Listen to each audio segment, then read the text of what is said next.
Hello and welcome to another episode of the Chaos Chronicles. Navigating the randomness. I'm Jess. I'm Connie. And today, it will actually be July 3rd for you guys. It's not currently July 3rd, No. but it'll be July 3rd for you guys, meaning that tomorrow is the 4th of July.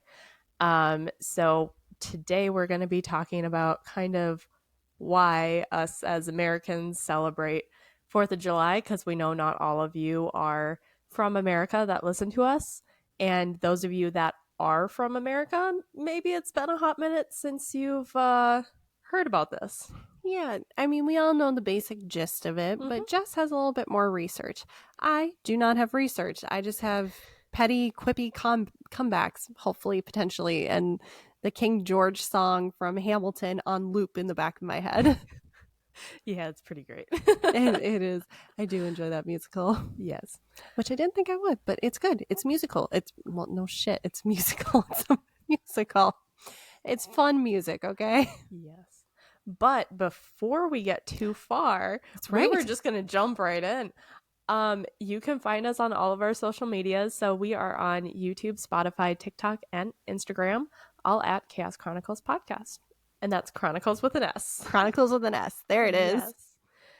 All right. So jumping on in. And I am a huge history nerd, so I went ham. So this will be kind of a fun episode. Oh, I'm excited. I love history. Love, hate history.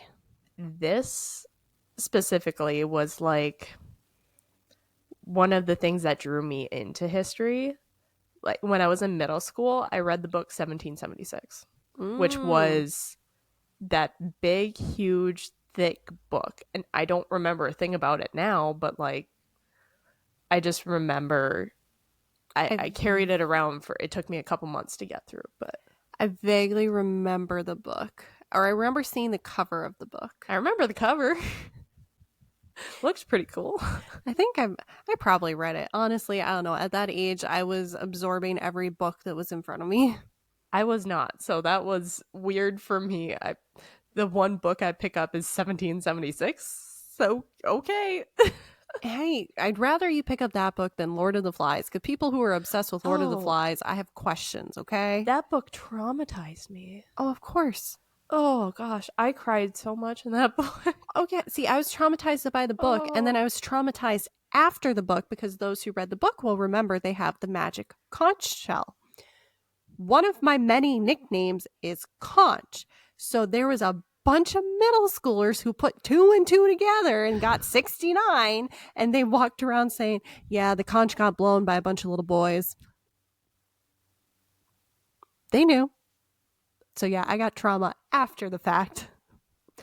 All right. Well, on that note, so today, this episode, we're going to be exploring pivotal events leading to the American colonies breaking away from British rule and declaring their independence, and how they finally got to their independence. So starting out here, the relationship between the American colonies and Great Britain in the mid-18th century was very complex and full of tension. What a nice way to put that. Complex. I was trying to find a nice way to put it. Tumultuous. Toxic, even. Yeah, we're Minnesotan, so we have Minnesotan nice, kind of, sometimes. Yeah, but sometimes. We also have the pettiness that comes with it. Well, that's implied with Minnesota nice. Yeah.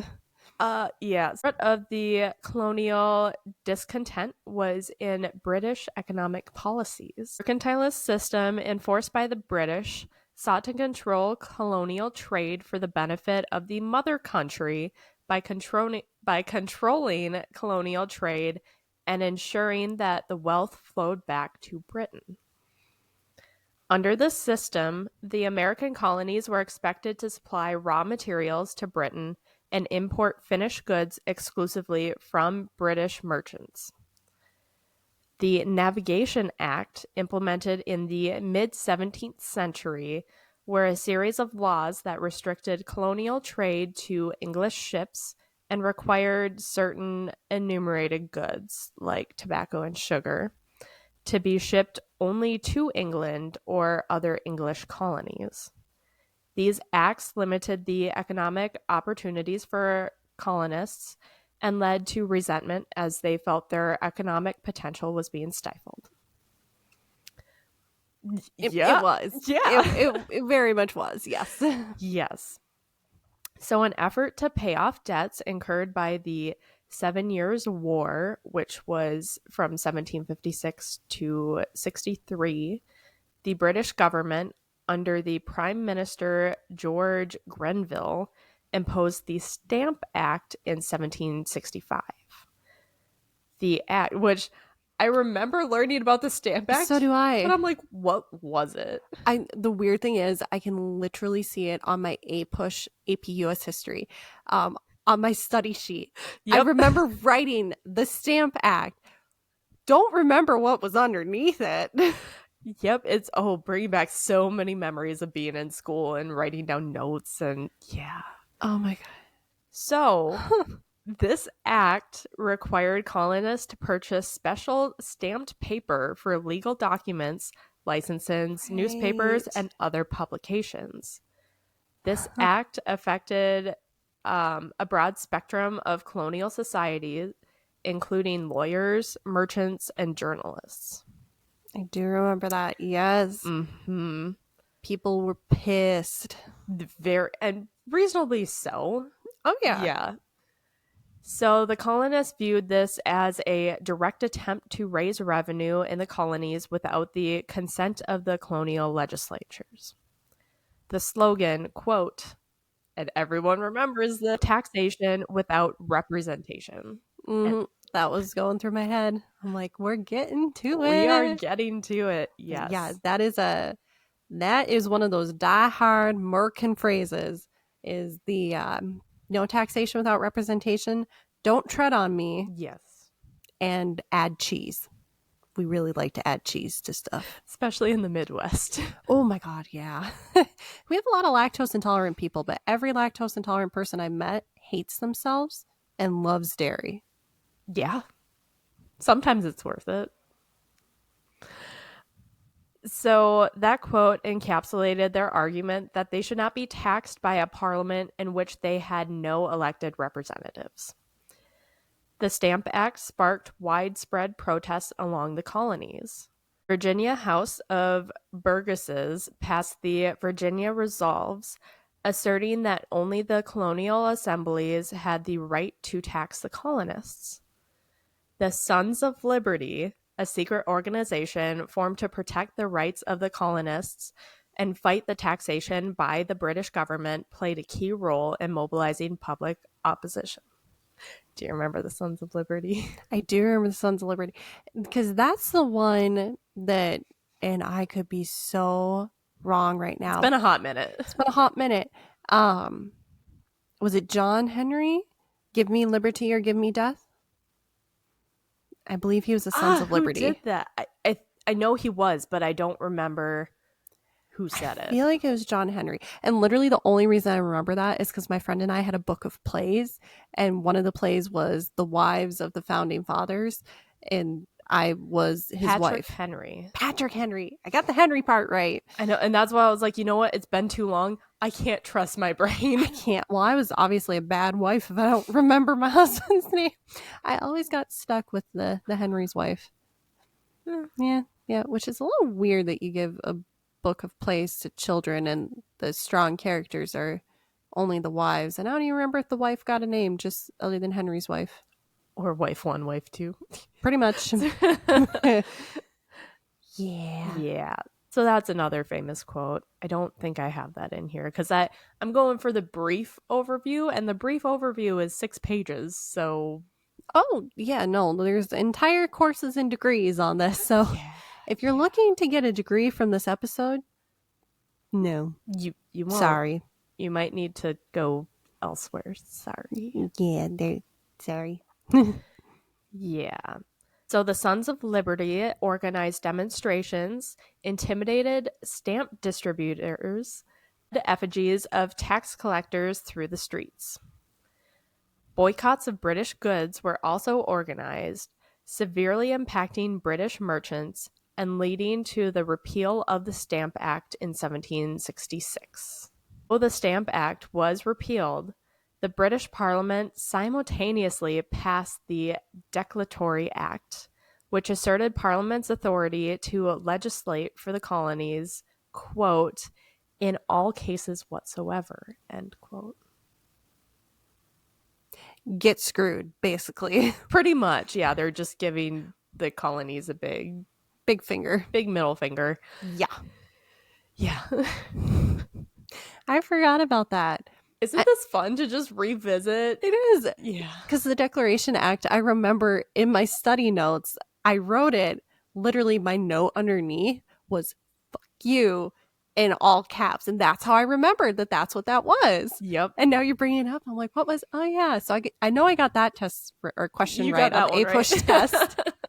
The final test. I know I got that one right.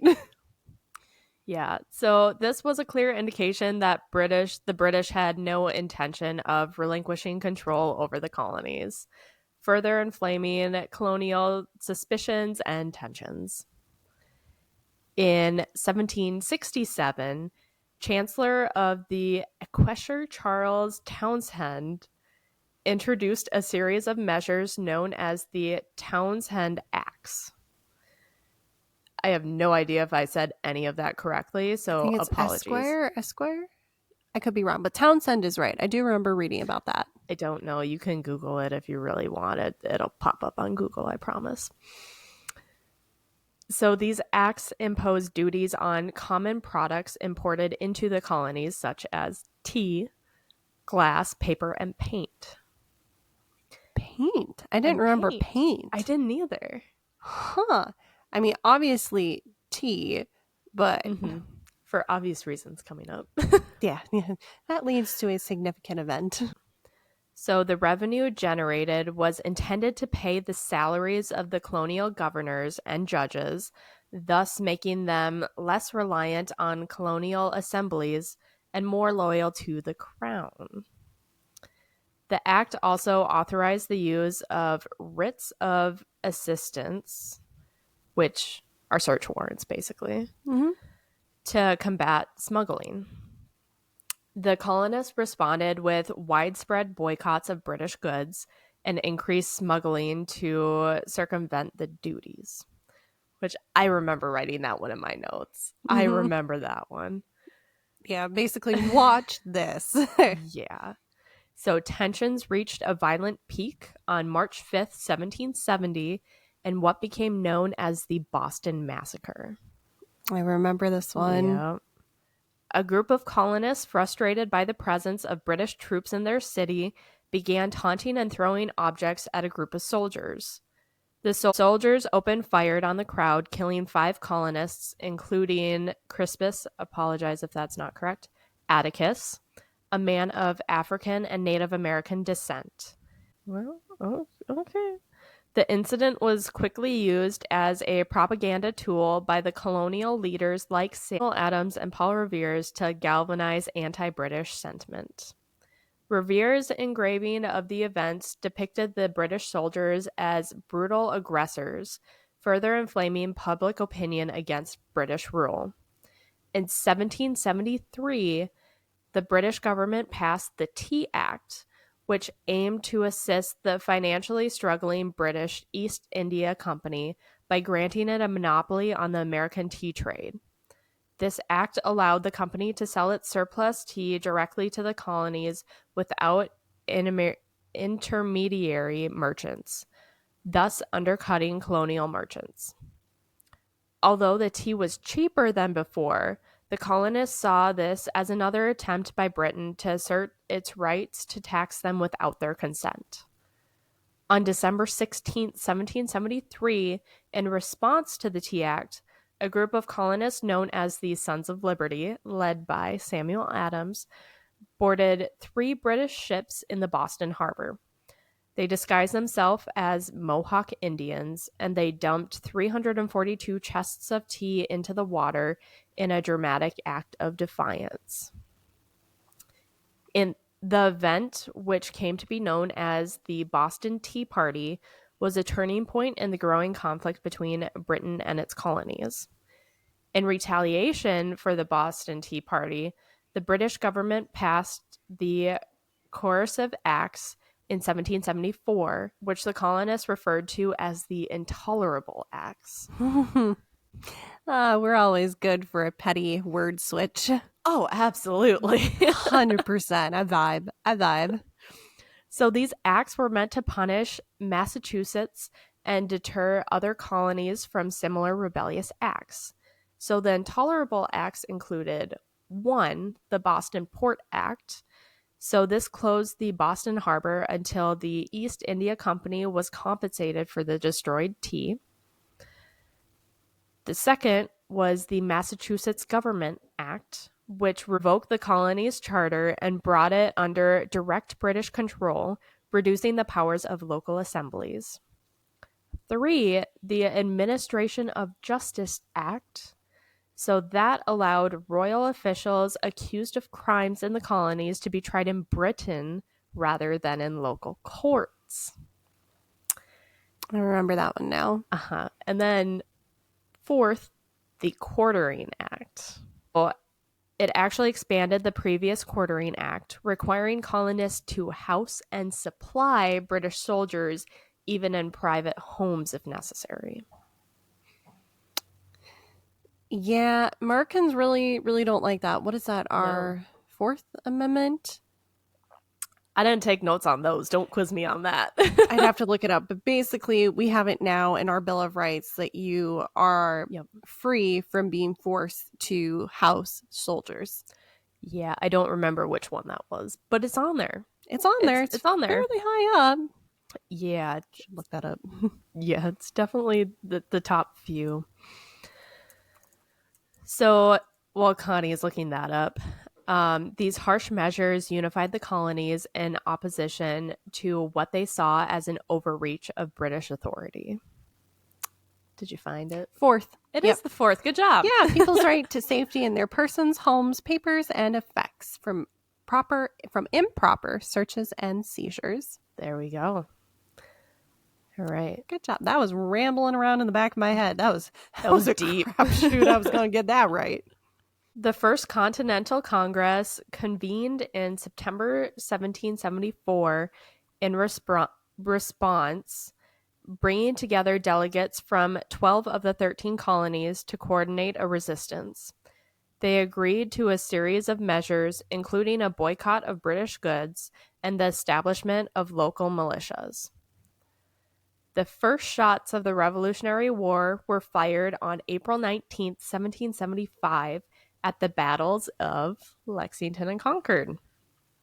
British troops under the command of General Thomas Gage were ordered to march to Concord to seize and arm cache and arrest prominent colonial leaders like Samuel Adams and John Hancock. The colonial militias, also known as the Minutemen, for their ability to be ready at a minute's notice, faced the British troops at Lexington. Though vastly outnumbered, they confronted the British in what became known as the Shot Heard Around the World. Oh, now I'm thinking of the Schoolhouse Rock song. I know. Oh. Oh, gosh. Good times. No, not that, but like when we're in high the school. Schoolhouse Rock, yeah. Well, I mean, define good. I mean, the shot heard around the world. Yeah, it led to a lot of good stuff. Yeah, isn't it? Okay, I could be wrong. Internet, correct me in the comments because that's what the internet loves to do. But I believe the most commonly celebrated holiday that is not a religious holiday in the world is independence from the British. I have no idea. I'm pretty sure it is. Like, there are more British independent days. Like, that is the second most popular holiday after, I believe it's Christmas, celebrated in most countries. Interesting. Could be wrong. Well, I mean, Britain was everywhere.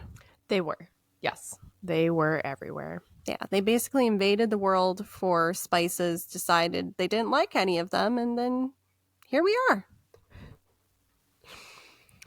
So after a brief battle at Lexington, where 8 Minutemen were killed, the British troops continued to Concord, which also only 8 being killed is pretty impressive. Oh, in comparison to the armed force they were up against? Absolutely, yeah. Yeah.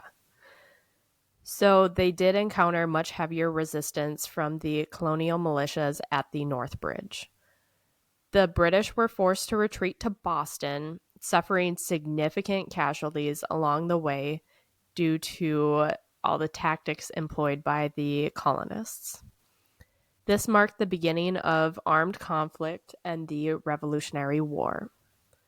Following the battles of Lexington and Concord, the colonial militias quickly mobilized, and thousands of New Englanders besieged the British-held city of Boston.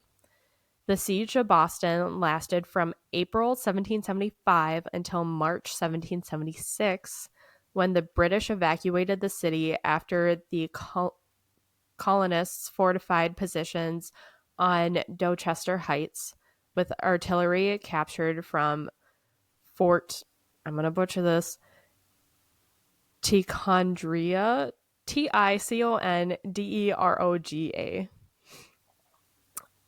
Yeah. Yeah, Yes. I don't know. No clue. It's either French or Spanish. Yeah. Anyway, so as the war progressed, the idea of independence gained increasing support. Thomas Paine's pamphlet, Common Sense, was published in January 1776, and it played a crucial role in shifting public opinion towards the necessity of complete independence from Britain. I remember that in my notes. I had Paine's pamphlet, pain in the ass. Yeah. That's how if you have a cuss or an acronym or something in your notes, you're more likely to remember. Mm-hmm. You are. That is one of the biggest. If you're still in school and need to memorize stuff, come up with a stupid saying, and oh my God, you'll yeah. That passed me through so many freaking tests, through college even. Yeah. I'll use it for law school. You will. I You'll totally need will. it. I will. So Paine argued in clear and persuasive prose that it was absurd for a distant island to rule a continent and that independence was a natural right. His arguments resonated widely, galvanizing many undecided colonists to support the revolutionary cause. On June 7th, 1776, Richard Henry Lee of Virginia introduced a resolution calling for independence.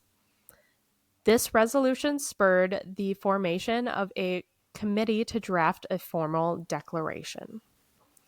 The committee included 5 members: Thomas Jefferson of Virginia, John Adams of Massachusetts, Benjamin Franklin of Pennsylvania, Roger Sherman of Connecticut, and Robert R. Livingston of New York. Thomas Jefferson was chosen to draft the document due to his exquisite writing style and strong support for independence. And I could be wrong, was Ben Franklin at that one? Or was he at a different one? Yes. Yeah, so he was on the committee. He was on okay, Yep. I thought I heard it, Yep. but I was also distracted by Zeus licking. Yeah. But I remember reading in a history book, and I don't remember which history book it was, but basically they didn't want Ben Franklin to be the one writing it because Ben Franklin was known to be a little shit, and they thought he was going to put something inappropriate or something weird inside of it. So they're like, nah, you're smart, but we don't trust you. Yeah, so he didn't actually write that. Jefferson worked on the first draft in isolation, drawing from his extensive knowledge of Enlightenment principles and previous colonial documents. His draft emphasized the natural rights of individuals and the colony's grievances against King George III. The Declaration of Independence is structured into several key parts. First is the preamble. This outlines the philosophical justification for independence, asserting that all men are created equal with Unalienable. Thank you. I think. Rights. Unalienable. Yes. Yes. That one. Yeah. Because this is the We the People, right? Yes. Yep. Which I'm also thinking of the Schoolhouse Rock song. Yes. Schoolhouse Rock was great for learning because you've got those songs stuck in your head. Oh, for sure. At any given moment, if you ask me for the chorus of I'm Just a Bill, I got you. It's such a cute little one. Yes. So they're created equal with those rights that I can't pronounce, including life, liberty, and the pursuit of happiness. The second part is the Statement of Human Rights. So this declares that governments are instituted to secure these rights, deriving their powers from the consent of the governed. That's a big point in American politics, by the way. Yes. Yeah. Right to govern, the power of the government is derived from the power of the people. Yes. Yes. Yep. That was a hard sentence to sentence. Mm-hmm. So the third portion is the list of grievances. So that enumerates the colonies' complaints against King George III, detailing his violations of the colonial rights and abuses of power. The fourth part is the Resolution of Independence. This formally declares the colonies' separation from Britain, establishing them as a free and independent states. So after Jefferson completed the draft, the committee made a few minor changes before presenting it to the Continental Congress. Congress debated the declaration and made further revisions over the course of 2 days. On July 2nd, 1776, Congress voted in favor of the Resolution for Independence. And on July 4th, 1776, they formally adopted the Declaration of Independence. The signing of the Declaration took place on August 2nd, 1776. Most of the 56 delegates of the Continental Congress? Of the Continental Congress, thank you. Okay, I got parchment copy. Whew, that's going to trip me up so many Hopefully there's not many left of those. Girl, I still can't say orthostatic hypotension. Yep. So you got that one. I'll get Continental Congress. Thank you. I don't know why. My brain just won't let me say it. It's a weird one with where the syllables are in the mouth. Yeah. Anyways, so some of the notable signatures include, of course, John Hancock. He has the biggest, most fancy, and like the most middle portion. So John Hancock, which, by the way, for those who didn't know, when someone asks for your John Hancock, they're talking about your signature, not something else. Get your mind out the gutter. But that originated from John Hancock having the biggest, most central signature on there. Mm-hmm. Yep. And Benjamin Franklin. And Benjamin Franklin was the oldest signer, signing at 70 years old. For that time, 70, that's impressive. Insane. Yeah. Some other notable people were Thomas Jefferson, John Adams, and there were a lot of other leaders that also signed the document. So the British government reacted swiftly and decisively to the Declaration of Independence. King George III viewed this declaration as an act of treason and was determined to suppress the rebellion. I mean, it was. It was. So message received as intended. Yeah, great job, guys. Clear communication. So the British military strategy shifted to a full-scale effort to crush the colonial resistance and reassert control over the colonies. In response to the declaration, Britain dispatched additional troops and naval forces to America. The British sought to divide and conquer by isolating New England, capturing key cities, and then leveraging loyalist support within the colonies. So some major battles ensued. One was the Battle of Long Island. This occurred in August of 1776. They saw a significant British victory, forcing General George Washington's Continental Congress? Continental Army. Oh, I was wrong. The Continental No, Army. same word, same first word. Continental Army to retreat. Despite setbacks, Washington's strategic retreats and the Army's resilience kept the revolutionary cause alive. The second was the Battle of Saratoga. In 1776, the American victory at the Battle of Saratoga marked a crucial turning point. General Horatigo, Horatigo Gates, and Benedict Arnold led American forces to defeat British General John Burgoyne's Burgoyne''s army. Burgons? It's something.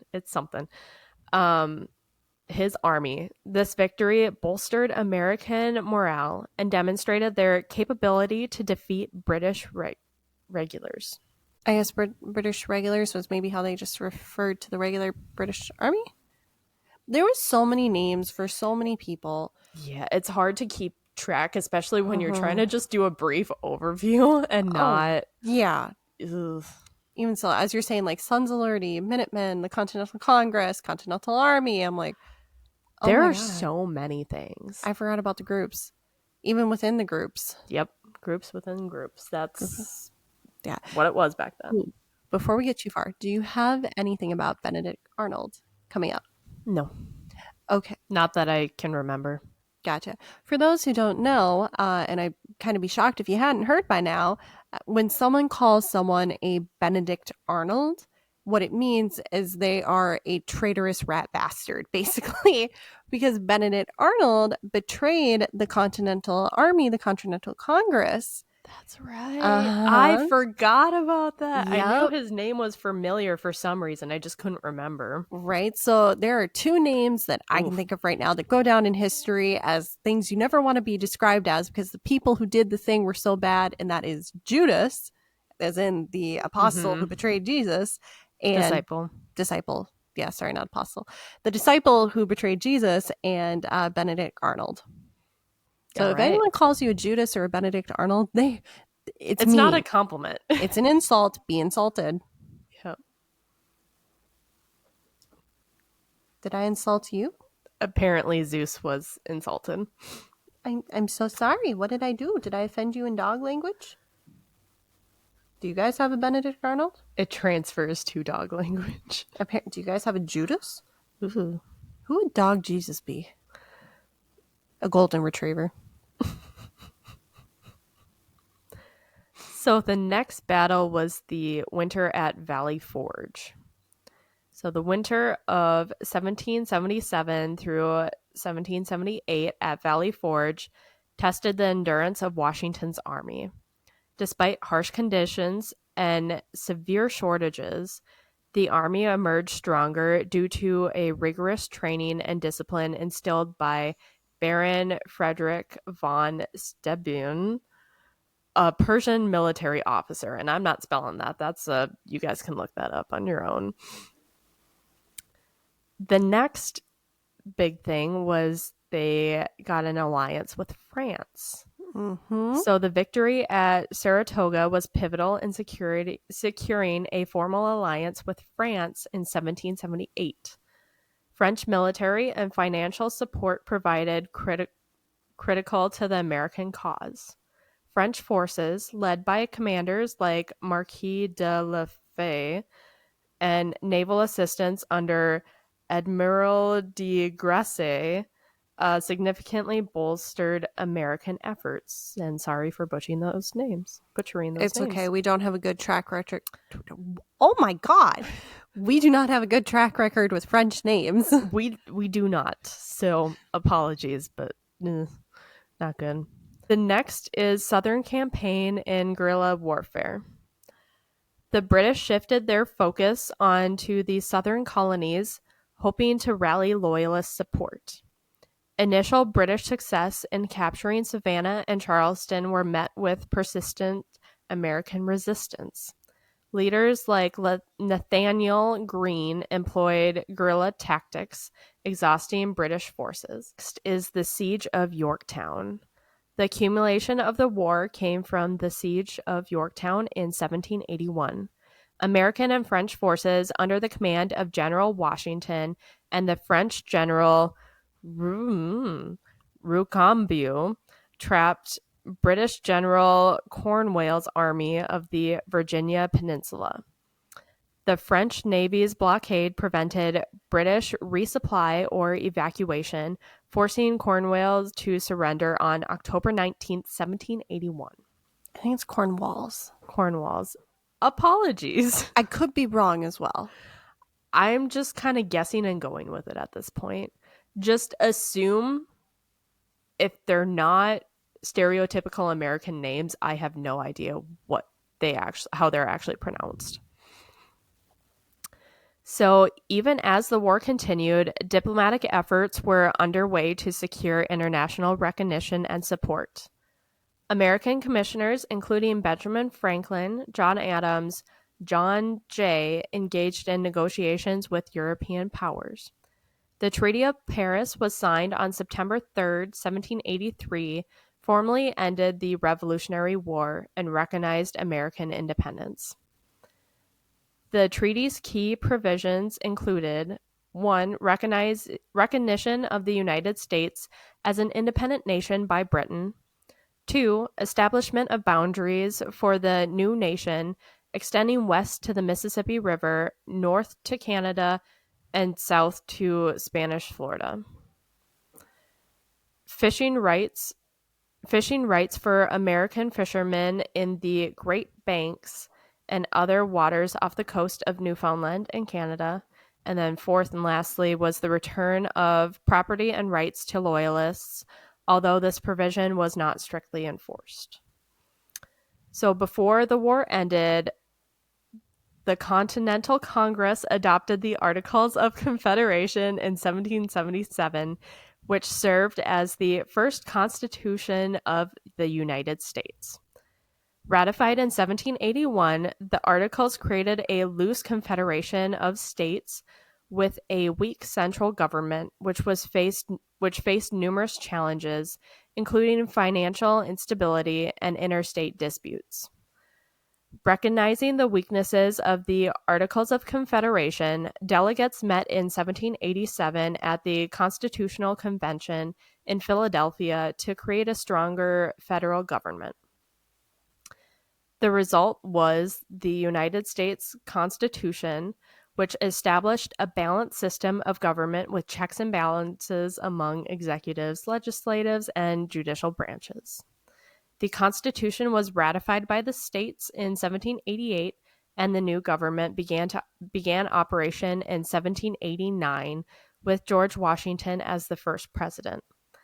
To address concerns about individual liberties, the first 10 amendments, known as the Bill of Rights, were added to the Constitution in 1791. So, for a little conclusion for you, America, we celebrate Independence Day on July 4th each year to commemorate the historic movement when the 13 American colonies declared their independence from British rule in 1776. This day holds significance as it marks the birth of the United States as a sovereign nation, founded by the principles of liberty, democracy, and self-determination. Independence Day serves as a reminder of the courage and sacrifices of those who fought for freedom and continues to symbolize the enduring values that unite Americans across generations. Mm-hmm. And that is all I have for you guys with our little history lesson today. Yes. So I don't know about you, but I'm curious, what is one of your guys' favorite historical stories? Now, it can be about U.S. independence from Britain. It can be a different independence from Britain, or any like independence stories that you like. Yeah. Because there's quite a few. And I know there's quite a few George Washington stories, which that could be its whole episode himself. But I don't know. I'm curious. What do you guys find? Like, what do you take away that's something really interesting from that time period? Yeah. Let us know. We would love to hear from you guys. Yeah, so make sure that you have a fun but safe 4th of July, and just make sure to remind yourself why we are actually celebrating. I just heard running water. What am I hearing running water from? Let's wrap up really fucking fast so we can figure that out. Yeah, nothing should be running. Nope. Oh no. On that note, adios. See you next. Socials. Real quick. You can find us on our social medias. We are on YouTube, Spotify, TikTok, and Instagram, all at Chaos Chronicles Podcast, and that's Chronicles with an S. We post new videos every Wednesday and Saturday. Saturdays are our book days. So currently we are reading Twilight and reacting to that. Hopefully we will see you next time. Yeah. Adios. Bye. Zeus, don't pee upstairs. Come here. That's why I was staring at him. He's staring. Don't go to the guest room. I just cleaned the carpet.